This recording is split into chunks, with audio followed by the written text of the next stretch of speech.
समृद्ध हो, विकसित हो, ये हमारा भाव है। आज चाहे सियाचिन हो या फिर देश के आकांक्षी जिले हो, कोई हमसे दूर नहीं है। वो गांव जिन्हें पहले आखिरी गांव कहा जाता था, हमारे लिए देश के वो पहले गांव बन गए। और मैंने सारे कैबिनेट के मंत्री उन गांवों में रात बिता करके आए। कुछ मंत्रियों को तो -15 डिग्री में रात को रुकना पड़ा वहां, क्योंकि हम आत्मसात करना चाहते हैं।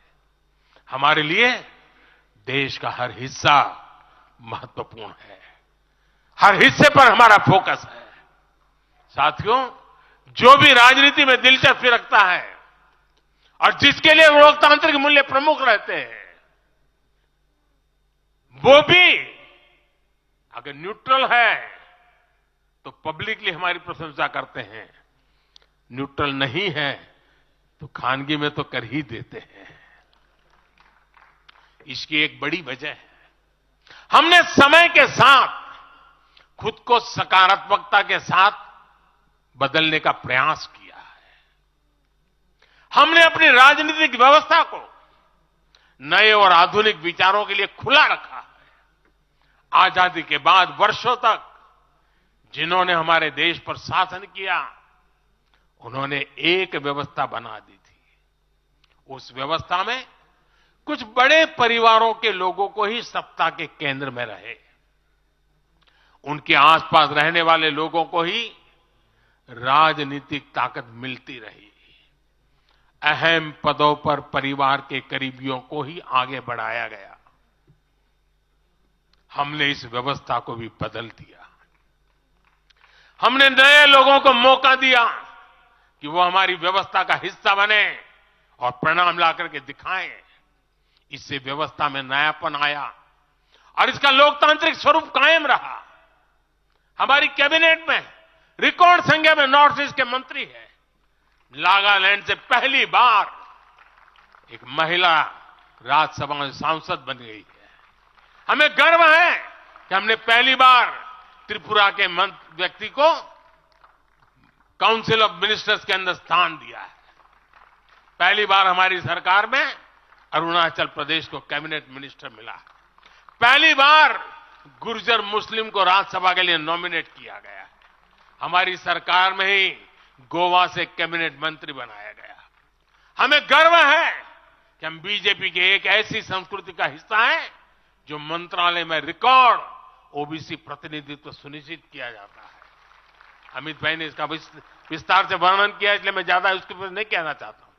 साथियों, हमारी सरकार सबके लिए है। सबका साथ, सबका विकास हमारे काम से ही झलकता है। हमें गर्व होता है जब करतारपुर साहिब कॉरिडोर के द्वारा लाखों सिख श्रद्धालुओं की आध्यात्मिक इच्छाएं पूरी होती है।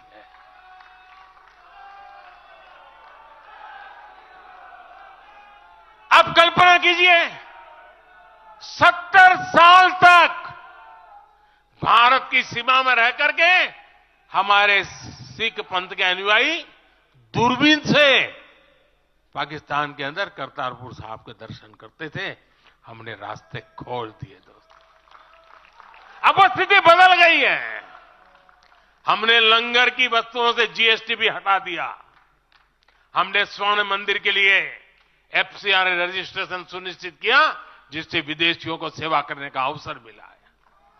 पहली बार वीर बाल दिवस मनाकर हमने सत्य और न्याय के लिए बलिदान देने वाले साहसजादों को, शौर्य को सम्मान दिया।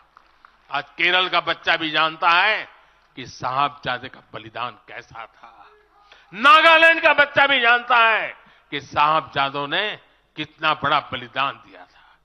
साथियों, अफगानिस्तान से भी गुरु ग्रंथ साहब के स्वरूपों को पूरे सम्मान के साथ भारत लाए हैं।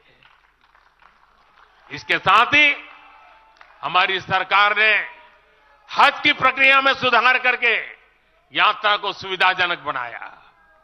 आज बिना महरम के हज करना भी संभव हुआ है। इससे महिलाओं के लिए भी हज करना आसान हुआ और हजारों महिलाएं गई। साथियों, 2014 में जब मैंने शपथ ली तो हमारे कई आलोचक कहते थे, मोदी जी एक राज्य के बारे उनका क्या अनुभव है, इतना बड़ा देश, इतनी बड़ी दुनिया, ये मोदी क्या करेगा, कैसे करेगा। ठीक है, गुजरात चलाया होगा, लेकिन वो सब सोच लें, देख लें, विदेश नीति को लेकर बड़ी बड़ी बातें कही जाती थी।